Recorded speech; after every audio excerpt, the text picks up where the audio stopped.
ઉનાની એકમાત્ર મહિલા સંચાલિત ગરબીની મુલાકાત લેતા મત્સ્યોદ્યોગ મંત્રી છેલ્લા 3 દાયકા કરતાં વધુ સમયથી ભૂતળા દાદા ગરબી મંડળનું સંચાલન મહિલાઓ તેમજ એસી ગ્રુપ દ્વારા કરવામાં આવે છે. ઉના એકમાત્ર મહિલા સંચાલિત ભૂતળા દાદા ગરબીની મુલાકાતે રાજ્ય સરકારના મત્સ્ય ઉદ્યોગ મંત્રી પરસોત્તમભાઈ સોલંકી આવી પહોંચતા તેમની બંને પુત્રીઓ તથા એસી ગ્રુપની મહિલાઓની ટીમ દ્વારા ભવ્ય સ્વાગત કરાયું હતું. તેમજ ખેલૈયા ભાઈઓ તથા બહેનો દ્વારા સ્વાગત રાસ કરવામાં આવ્યો હતો. વધુમાં પરસોત્તમભાઈએ જણાવ્યું હતું કે ઉના મુકામે નવરાત્રિના શુભ અવસરે મારી પુત્રી દીપુબેન બાંભણિયા અને મારી નાની પુત્રી ચેતનાબેન બાંભણિયા આ બંને પુત્રીઓ આ મહિલા સંચાલિત ગરબીનું ભવ્ય આયોજન કરે છે, જેમાં હું ક્યાંય પણ હોઉં પરંતુ આ મહિલા સંચાલિત ગરબીમાં હું હાજરી અવશ્ય આપું છું અને આપતો રહીશ એવી માતાજી પાસે પ્રાર્થના કરું છું. આ પ્રસંગે યુવા કોળી નેતા દિવ્યેશભાઈ સોલંકી પણ ખાસ ઉપસ્થિત રહ્યા હતા. તેમજ નગર સેવક મનોજભાઈ બાંભણિયા, કોળી સમાજના અગ્રણી રામભાઈ વાડા, મહેકભાઈ બાંભણિયા સહિતના અગ્રણીઓએ ખાસ હાજરી આપી હતી અને તમામ લોકોએ પરસોત્તમભાઈને આવકારી તેમનું અને તેમના પરિવારનું સ્વાગત કર્યું હતું. વોઇસ ઓફ ગીર ન્યૂઝ સાથે ઇરફાન લીલાણી, ગીર સોમનાથ. પરસોત્તમભાઈ, આજરોજ આપ મહિલા સંચાલિત ગરબી જે અંદાજિત 30 વર્ષથી થઈ રહી છે તેની મુલાકાતે શું કહેશો? ઉના મુકામે નવરાત્રિના આ શુભ અવસરે મારી દીકરી દીપુબેન બાંભણિયા અને મારી નાની દીકરી ચેતનાબેન બાંભણિયા અને દીપુબેનના આગેવાન મનોજકુમાર અને એમના તમામ આગેવાનશ્રીઓ, મારા અંગત મિત્ર બાઉભાઈ, મારો દીકરો દિવેશભાઈ અને તમામે તમામ અહીંયાના આગેવાનો, મારા કોળી સમાજના તમામે તમામ આગેવાનશ્રીઓ, મારી દીકરી દીપુ આ નવરાત્રિના શુભ અવસરે જે સારો કાર્યક્રમ ઉના મુકામે આ દીપુએ જે કાર્યક્રમ રચે છે એમાં મોસ્ટ ઓફ હું ક્યાંય બી હોઉં, ગમે એટલું બીમાર હોઉં છતાં હું દીપુ માટે હું અહીંયા હાજરી આપું છું અને જ્યાં સુધી જીવું ત્યાં સુધી દીપુ માટે આ શુભ અવસરે હું હંમેશા હાજર રહેવી એવી માતાજીને પ્રાર્થના કરું છું. મને વધારે ભાષણ હું કરતો નથી, તમને બધાને ખબર છે. મારી દીકરી બહુ ભાગશાળી છે અને એની માટે મારે જે બી કરવું પડે એ હું કરીશ. અહીંયા ઘણાને બળપણ અને ખૂબ એવું લાગતું હોય કે પરસોત્તમભાઈ અહીંયા ભાષણો કરવા આવે, પણ હું ભાષણ નથી કરતો. આવતા દિવસોમાં દીપુ પોતે આટલી પ્રગતિશીલ અને આગેવાન છે કે એને મારે કાંઈ કહેવું નથી પડતું. અહીંયાની પ્રજા સમાજ ખૂબ દીપુને ચાહે અને હંમેશા ચાહતો રહે એવી હું સૌને પ્રાર્થના કરું છું. આટલું કઈ વિનવું છું. અસ્તુ. ભારત માતા કી જય. જય કોળી સમાજ.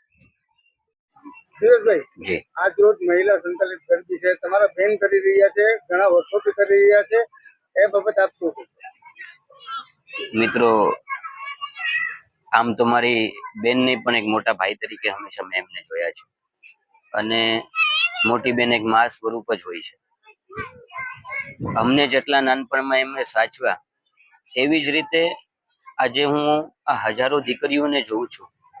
એ એમના મંડળના માધ્યમથી એ દીકરીઓને સાચવે છે અને રક્ષણ ભેર માતાજીનો નવલા નોરતા એટલે શક્તિ સ્વરૂપ જે દીકરીઓ આપણે માનીએ છીએ કે જેને આપણે લક્ષ્મી કહીએ છીએ કે ભાઈ અમારા ઘરની લક્ષ્મી છે, અમારા સમાજની સ્ત્રી એટલે રક્ષણ છે, એ શક્તિ છે, એવી દીકરીઓને મન મૂકી અને રાસ રમતા જોઈ મેં આ તાલુકામાં, ઉના તાલુકામાં આ ગરબીમાં મેં જોયા છે મારી પોતાની નજરે. એટલે આ મંડળ માટે દીપુબેનના સાનિધ્યમાં રચાતી આખી આ ગરબી માટે અમે કહીએ એ શબ્દો ઓછા છે. ખાસ વાત કરવામાં આવે તો હાલ જે કોળી સમાજના કદાવર નેતા અને ભાઈ કહેવાતા આપ લોકો તેમના મત વિસ્તારમાં મુલાકાતે છો અને તમામ ગરબીઓની મુલાકાત લીધી છે. આપ સમાજ માટે શું કહેવા માંગશો? મિત્રો, આ તો એક વર્ષોની પરંપરા છે જે પુરુષોત્તમભાઈ વારસામાં અમને આપેલી છે. વર્ષોથી હું તમને કહું તો 95-96 થી એ સમય જે નવરાત્રીઓ રમાતી અને એ સમયે પુરુષોત્તમભાઈ ગામડે ગામડે જઈ અને માતાજીના દર્શન કરતા અને માતાજીના ચરણમાં પ્રાર્થના કરતા કે ભાઈ મારો સમાજ જ્યાં વસે ત્યાં. હાલમાં એમનું એક વક્તવ્યમાં તમે સાંભળ્યું હશે, એમને માતાજીના ચરણમાં ખાલી એટલી જ પ્રાર્થના કરી હતી કે ભાઈ મારો સમાજ જ્યાં વસે ત્યાં મારા સમાજને શક્તિ આપજો, મારા સમાજનું રક્ષણ કરજો. એટલે પુરુષોત્તમભાઈની જે આ પરંપરા છે એ એમના દીકરા તરીકે અમે હંમેશા આ પરંપરા આગળ ધપાવી છે. અને હવે તો એમની તબિયત એટલી તંદુરસ્ત છે કે આ વખતેના પ્રવાસમાં તો પુરુષોત્તમભાઈ પોતે હાજર રહ્યા હતા લોકોના વચ્ચે.